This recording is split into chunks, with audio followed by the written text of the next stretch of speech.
rise in the world. Father and mother wait for my first word. Right. Hi, thank you so much for joining us, Ariana. So, for those of you who don't know a little bit about you, like, why don't you start with introducing yourself? Where do you come from? And yeah. Yeah. Well, thank you both for inviting me here. I'm excited to chat today.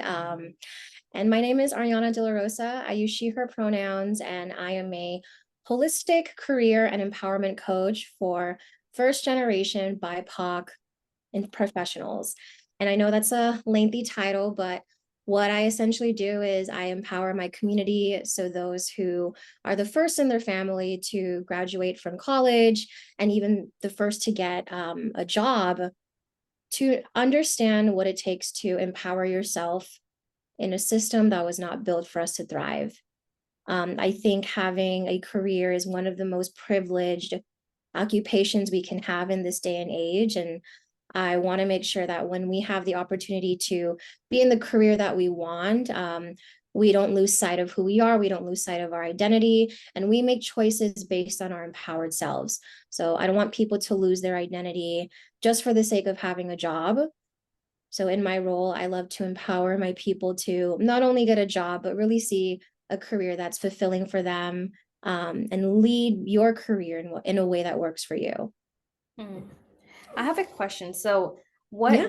how is it different? What is the difference between being a holistic coach and regular coach? Yeah. So maybe the best way to answer it is like, what's the difference of like a holistic career coach and then just like a career coach? Um, in a traditional sense, like career coaches are known for helping clients like get a job, talk about their resume, talk about networking, do some interview practice. So some fundamental tools to know how to get a job and to navigate the workplace. So that's a career coach in its most basic form. But as a holistic career coach, I am able to do those things. And I do it through the lens of understanding that everything is holistic, everything is connected. So, for example, I don't start talking about what job you want first. I start talking about what did you want growing up? How did that make you feel? What are you influenced by? What are your beliefs? What are your values? I don't go straight to, oh, what job do you want based off of college? No, I go much deeper than that. And the reason why I'm holistic is because we cannot remove our identities when it comes to navigating our careers, especially when the workplace historically has only been made for white male. Yeah. If that is the root of what the workplace is, we cannot disregard identity. We cannot disregard our past. We can't just pretend none of that happened. It's still engraved in our system. So as a coach, like I really understand, I also understand some of your workplace trauma. How does that play a role? And how do we navigate that and make sure we don't repeat the same patterns? So yeah, that's how I would say it. Like a regular career coach, like gives you the tools, the fundamentals, which is great. And I go 100 steps like deeper, which is let's understand who you are as a person, what a career would even mean to you, and how can we sustain you in that. I want to know, like, what made you become a holistic coach rather than just a regular normal coaching? Like, is there like any personal journey that you'd like to share with us? Yeah. I am not fulfilled just just having my clients get a job. That's not fulfilling for me. Yeah. If anything, getting a job is like the secondary result, but the real result I love to see is a greater sense of confidence, greater sense of self, knowing how to advocate for yourself, knowing exactly what you want and why, and also being able to navigate trials, tribulations, changes. That's what I care about. And then the job is like what comes secondary. So in a way, like, yes, I'm a career coach. I do something much deeper than that. But I believe me saying I'm a career coach makes it a little bit accessible for people to access me. Yeah. The best part is sometimes people come in and they're like, I'm ready to work on my resume. And then having like a 1 hour conversation about how they're actually not doing what they wanted to do. And I'm like, yeah, that's the deeper stuff. So The reason why I wanted to do holistic is because just regular career coaching is not fulfilling for me. And I don't think that's transformative for our people. Oh, excuse me. That's not transformative for our people. It's good if you want to just have a job and that's it. That's fine. No shame in that. But if you want something much deeper, if you want something you care about, then we must go through a holistic lens. Yeah, and thank you for sharing that, because I think a lot of the information that you shared is like really different. And I think, when you said about like people come to you like for resume stuff, I think those stuff are what a career counselor does. And I think that's what makes you different, like going deep into like what the person is really feeling and what the person really wants. So yes, that's actually a great distinction. Like a counselor will get you what you want based on your goals. Mm-hmm. But what if your goals aren't true? Yeah. If there's something else that you want, but you're not admitting. That's the deep stuff I go into. Yeah. Yeah. And you mentioned something about like self-advocacy, right? Like learning how to advocate for yourself. So how would you say how important it is to like advocate for yourself, and how do you learn to, really speak up for yourself? Mm-hmm. Mm-hmm. Advocating for yourself starts with self-awareness. Because you can't advocate for what you don't know you need or what you want. So it starts with being really honest with what are your non-negotiables? Mm-hmm. If you don't know what your non-negotiables are, starting there. So what are your non-negotiables when it comes to the work you want to do, the people you want to work with, the working conditions, the environment, the culture? What are your non-negotiables? I see so many people feel like the only non-negotiable is salary. And although that is important, that's not the only non-negotiable. If you are going in for salary and you're asking yourself, why do I want to keep leaving even though I have this salary? It's because your other non-negotiables are not being met and you are not advocating for yourself. But we tend to believe that all we need is just like money, or even just like, a certain thing like, oh, work from home. All these things are important. I just encourage all of us to think even deeper, like what is it actually what are your non-negotiables, so that you also have a fulfilling career, not just a career to get you by, but something that's fulfilling. Knowing that is important. And then the act of advocating for yourself does come with vulnerability.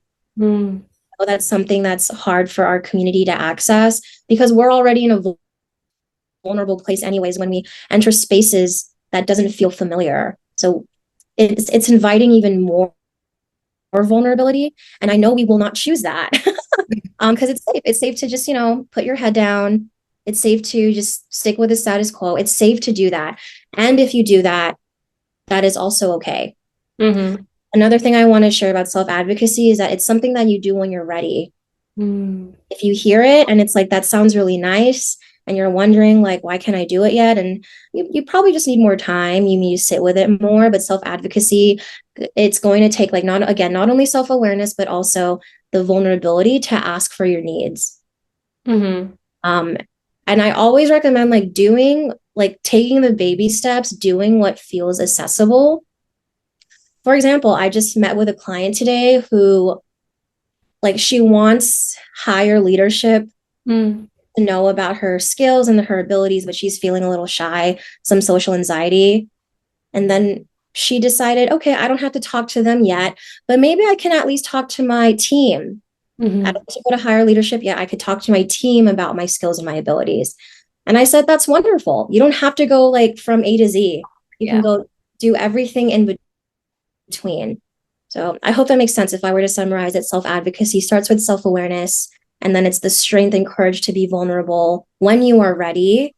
And it's about taking like the baby steps. There's no like A through Z. It's about taking everything in between. No, yeah, it does make sense. Thank you. You have a really good way of like Putting it, Oh, thank you. I mean, I might want to start a podcast myself, so this is like great practice. Oh yeah, like even we attended the money I think we were all 3 seminars, right? Yeah. That's awesome. Well, thank you so much for coming. Yes, and I love talking, so it is a pleasure to be here. Yeah, so it's really easy to like follow through what you're saying, and yeah. it does. Like, I think for me also, I've been trying to like advocate for myself, and yeah, I will try my best to do that. And Yeah. Also, like being a first generation here, I do feel like it takes us a minute to self-advocate ourselves. Yeah. So yeah. Like you said, I think baby steps is like the way to go. True. That's a very good advice, actually. Yeah. And yeah, like another question, like how do you think, you know, like our identities and our upbringing play a role in our careers? So like, yeah. There are many studies about this.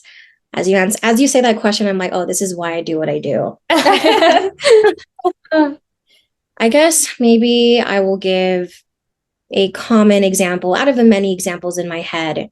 You know, we have seen studies of how white males will apply to any job, even if they're not qualified.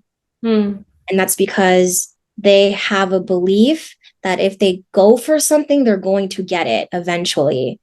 So they apply anyways. Whereas women of color, we have to make sure we are not only 100%, but 110% qualified. And even when we are 110% qualified, sometimes we doubt ourselves. We read too much into it and we're like, never mind, they probably don't want someone like me. And that's because, you know, growing up, needing to prove ourselves, feeling more inferior than others, and always working hard. So that's a perfect example of like how identity and your experience plays a role, and how that can prevent you from really the career that you deserve and even the opportunities that you want. I also see this in like pay wage too. I remember when my very, very first job, like I had a white male counterpart. We did the same job. We were hired at the same time. I was like hanging out with him one day, getting lunch, and we were talking about our past, like what we did in college. And I was in so many leadership teams. Like I started a club. I was in many internships. I literally did so much for my college community. And you know, he told me he worked as like a sales support at Apple. That was his only job. And you know, that's perfectly fine too. That's also very great. And I found out that he made more than me. What? Even though I had more experience, he still made more than me. And I think it is because he advocated for himself. Yeah. I didn't have the tools back then. I didn't know what to do. I was like clueless. And when I heard that really started like my engine of like, I need to quit, which I eventually didn't, of course, why I'm here. But yeah, that's like identity plays a huge role in what you believe is possible for you. Identity, unfortunately, also plays a role in leadership. When you are a leader, sometimes like you need to ask yourself, are you really there for your people, or are you there based on your ego?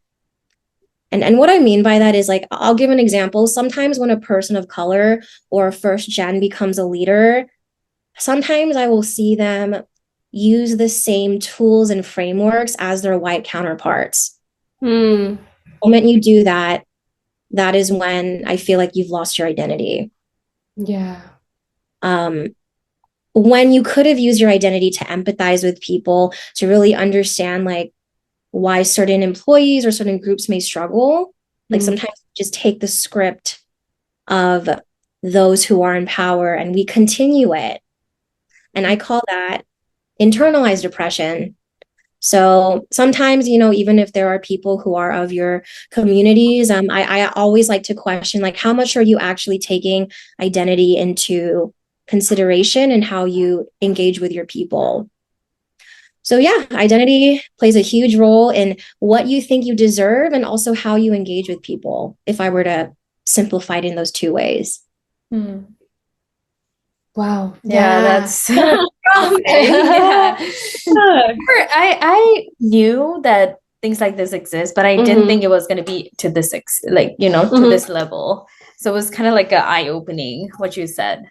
It's really deep. Yeah, I'm glad. I mean, again, that's a big reason why I became a coach, because I saw like I mean, not only do I coach people to get a job, I also coach people how to be leaders.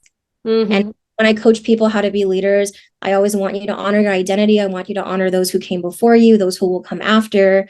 I want you to really think about community, because the way that we think about leadership is, at least like in the Western context, seems very like individualistic sometimes. Yeah. Right. So yeah, that's why it's so important. There are a lot of studies about this. When I was getting my master's, a lot of my research was on internalized oppression in the workplace. So again, how people of color repeat oppressive systems and how play a part in that too. So yeah, this is a serious big thing. What led you towards going to this career field? Like, did something happen to you, or was it because of the job that you gave an example for? Yeah. So the job I gave an example for, that's my first job. I've had 4 jobs total, 4 jobs before my 5th job, which is my coaching now. Wow. So it took me 4 jobs to get to this point. But really, it was about being radically honest with myself, because I will say what I'm doing right now is not related to what I got my master's in. I have a master's in education, and yes, I'm still using like, the same similar tools and principles, but like coaching is not what I was like, yes, I'm going to do this after my master's. I had a completely different path. So I'm the type of person that has to be radically honest with myself, because when I don't, I will feel very uncomfortable. I have to do what my body tells me to do. So I do think that is a privilege. And I coach my clients on how to unpack that wisdom in themselves.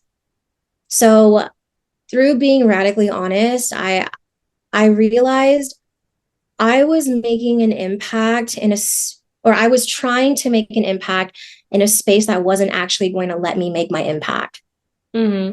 And what I mean by that is, right now as a coach, like I am so radical. I get to do things my way, because there are topics that workplaces are not ready to hear yet.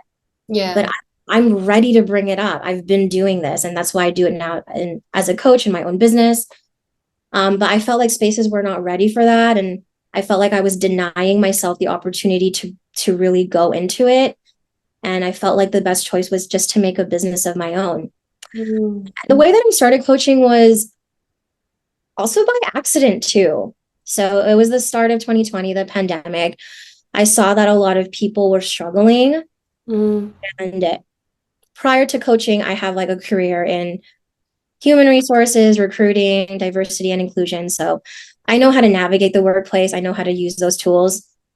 I saw a lot of people struggling. So I put a Google form out there, and I just asked, hey, I know that we're all going through a hard time. If you need any help at all, if you went through a layoff, or if you're still looking for a career and it's hard, like sign up to talk to me. I'm just going to give you advice for free. I put that there because I really wanted to help. And I thought I would only get 4 people. 60 people signed up. Wow. Yeah. And I did not expect that at all. 60 people signed up.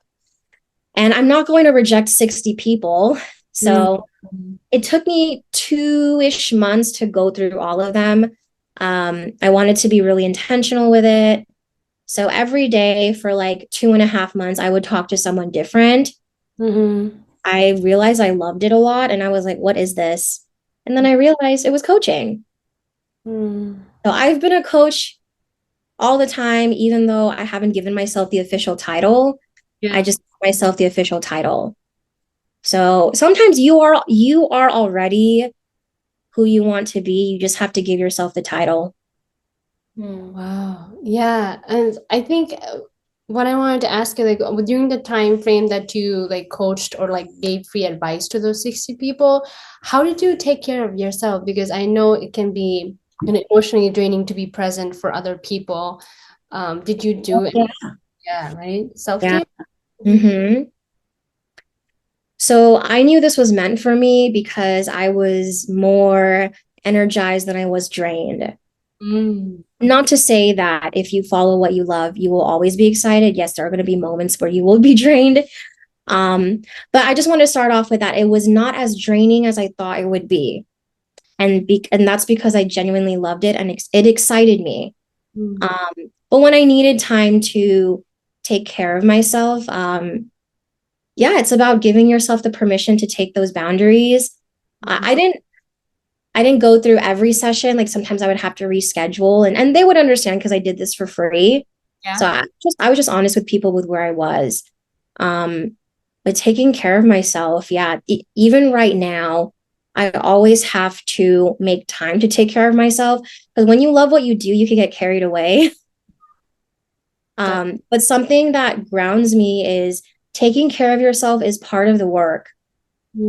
I tell this to my clients too. When you take a nap, yeah, take a nap during your workday. That's part of your hours. That's part of your work. Right. Because rest is essentially the charging period for you to do your work. So when I see it that way, I'm like, yeah, the more I rest, the more I charge up so I could do my work really well. Right. Yeah, self-care for me is just making those boundaries, making it a priority, and understanding that it's part of the work. Wow. Yeah. No, thank you for sharing. Like, because I know you have been doing coaching for a long time, and that started with like giving, free advice and just offering like what you have and what you learned from your experiences, and that made you who you are today, right? Yeah. Yes. Would you say like, did you have any like challenges or obstacles you faced that shaped you who you are right now? Oh, like in general? In general, yeah. In general? Oh my goodness. That's a big question. Oh my gosh. Challenges. I'm just gonna say them, as they come to my head. But I think the first thing that comes up is coming from a family. My parents are immigrants, so they have like really high expectations for me that I now understand, like they don't really know what it means to succeed here in America. And I mean, okay, I want to give them all the credit, all the gifts, because they have succeeded in their own way. But I think we're trying to make my path based on what they think. Yeah. They're not the one going to school. They're not the one taking these exams. They're not the ones going through this. They're just dropping me and picking me up. So they don't really know what's going on. And when I was in elementary and middle school, like my parents like really engraved like perfectionism and competition for me. I went to Catholic school, and that's like, yeah, if you want to get shaped, go to Catholic school, but also don't go to Catholic school. It's anyways. But in Catholic school, like at the end of the school year, there would always be like an award ceremony, where you would be like first, second, or third place in your overall class. And like I would always try to achieve like first, second, or third place, and I would. But did I enjoy it? I'm not really. I did it, that's what I thought was success. That's like what my parents wanted for me. So I think a challenge was unlearning what I was conditioned to do as a child, which was to overexceed and give results and be better than everyone. So I had that mentality hardcore. You are a coach, and when you start your business, you have to let that go. This is a very vulnerable process that's very hard. So you can't be a perfectionist about it. Otherwise, you won't move forward. So that's probably a hard thing, is just unpacking and unlearning my childhood when it comes to success, because it was what my parents thought would be helpful for me. Yeah. Yeah. Another one was, I've come to terms with it now, and it did shape me who I am, but I did actually have a huge career change. For the longest time, like music was going to be something that I was going to pursue. I don't think I showed that too much on my Instagram, but yeah, I'm a musician at heart. That's what I am rooted in. And then like I gave that up mainly because my parents, it wasn't practical. But now I'm reclaiming that. I still perform here and there. I love coaching too. And I'm also making space for this identity that is still here. And a third really big challenge was overcoming anxiety I had a generalized anxiety disorder, and you know, I want to like bring more awareness about that because many people in our communities have general anxiety disorder. They may not know it.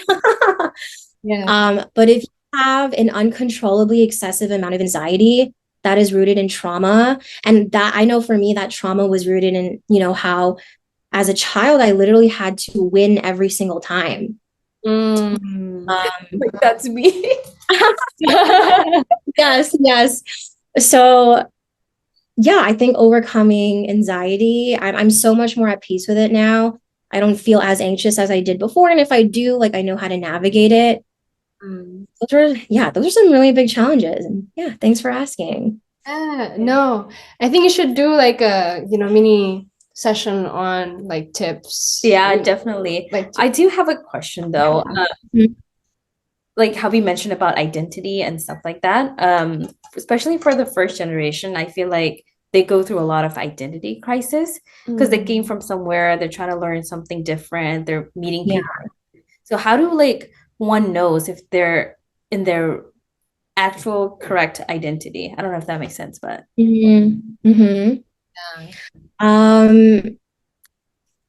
would you say like how would you know you're in the right path, or yeah, let's say that. That's a good question.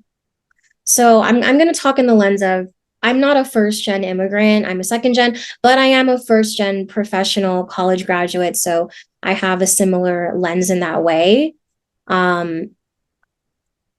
It's a lot of unlearning, and that's hard to do because the reason why we're here today is because of how we survived. Yeah. So the way we had to survive was we have to listen to the teacher. We have to listen to what is good for us. We have to listen to what will give us money, stability. And then we see everyone around us listening to that and not changing. So we feel weird when we're like, wait, what if I do want to change? Yeah. And that comes with a lot of unlearning. My favorite thing to do as a coach is let people know you can make money doing what you love. I don't know why that's such a huge concept to people. And I don't want to discredit that it's hard because it's hard, but it's possible. Like, here's the thing. Would you rather be in a job that, yes, gives you money right now, but you are unhappy every day? Or would you rather be in a job where it gives you a lot of joy and excitement? You're not getting money right now, but it is going to happen in the future. And when it does happen in the future, it's just going to stay and grow from there. If you want the first one, that's also okay. Definitely so. Put any like shame in any choices, but I'm just talking specifically for the community that I attract. I do attract ambitious people who want something of their own. Yeah. Want to make a mark on their own. It is hard, but it is possible. I'm always going to lean that it is absolutely possible. So when we overcome that mindset that we can actually, this is possible, we can do this, then that's when you know you're in the right place. Yeah. So just switching the perspective and like you said, being radically like honest with yourself, right? Yes. Yeah. Yeah, I feel like there are like people who don't even know if they're like in the right place or not. Yeah. You know, Yeah. like yes, that's why they come to me. They don't know, but they feel like something's there, and it's like I'm ready to be radically honest. Let's explore. We just need someone to like, push or to, provide words of encouragement, I think. Yeah. Seriously. I know we're almost hitting up on our 40 minutes mark, so just have a couple of questions. I know this is a really fun conversation. We might have to do a second. Yeah, I'm down. Did you want to ask? You ask. Okay, so what advice would you give to individuals who aspire to, pursue a business or start a non-traditional career? Like I know a lot of people want to start a business, coaching, and it's different from 9 to 5, right? And what works for me like might not work for anyone else. So do you have any advice you want to give to those individuals? Yes. The first thing that comes to my mind is do not do this alone. Please do not do this alone. This is going to be the most fulfilling and hardest path you're going to take because school does not teach you how to do this. School teaches you how to take the traditional path. Taking a non-traditional path or your own business, that's going to be your own journey. Don't do this alone. Have a support system.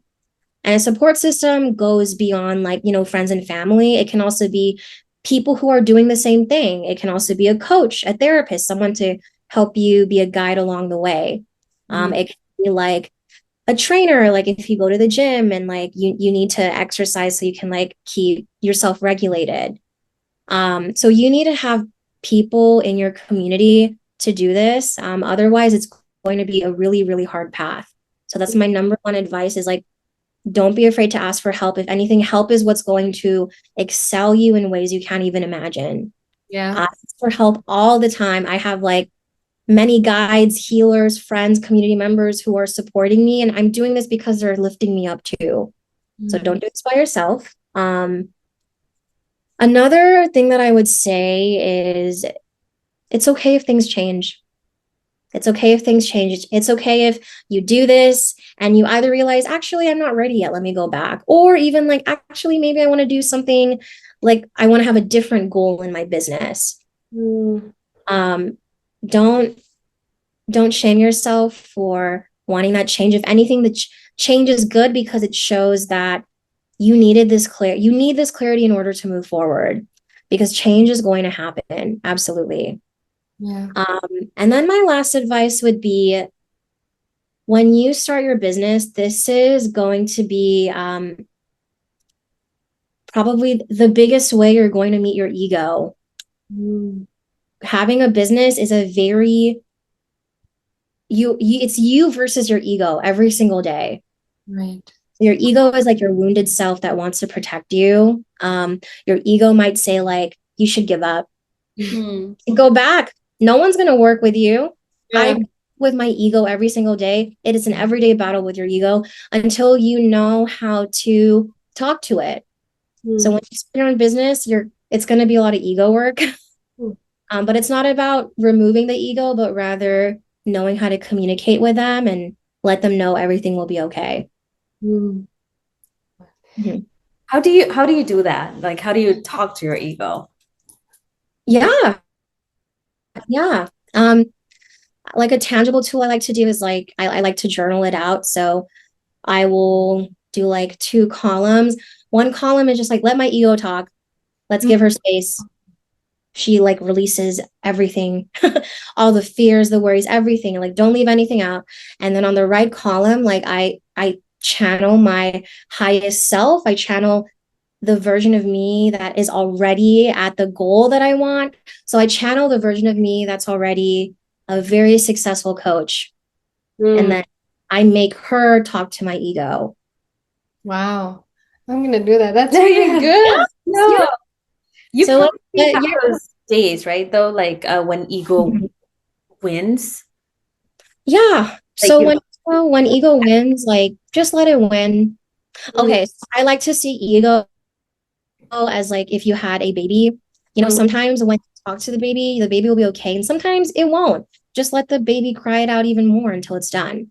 Yeah. And the baby will eventually stop crying. Your ego will eventually stop crying. So on the days they do win, it's temporary.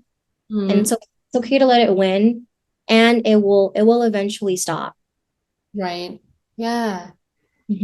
Thank you so much. This was, a lot of like tangibles and takeaways and Yeah, definitely. Right. Yeah, this was fun. I'm glad you invited me. I'm glad I got to share, and I'm glad that you learned. No, yeah, thank you so much for, giving us your time. And I know we were the last ones, but I could see your face like glow up while talking about. Oh, thank you. Very passionate. Yeah. And you really do have a great way of putting articulating words. So this was really helpful. And the advice that you gave really resonated with me, because I feel like a lot of people who are starting businesses, and even us doing this podcast, sometimes there are roadblocks and there's certain challenges and life happens. But thank you so much for like being in our corner, and appreciate you for giving us your time. Yeah. And we might hit you up for part 2 if you don't know. I do want to share something real quick. So for folks who might be listening to this very soon, I do have some free coaching opportunities. Yeah. Rohina, I believe you did repost it. I posted it. Next Wednesday, so Wednesday, September 27, 5:30 p.m. Pacific Standard Time, and then Monday, October 2, 2:30 Pacific Standard Time, I'm going to have some free community coaching sessions. So if folks are curious about coaching, want to give it a try, I will be doing that for free. Yay, yeah, and then we'll be sure to like post it on our social media so that Yeah. way people can, directly message you. Thank Okay, awesome. Yes. Thank you so much, Ariana. This is really Thank great. you. And yeah, hope to see you again. Inviting me. Yes, I'll see you soon. Okay, Have a good bye. night.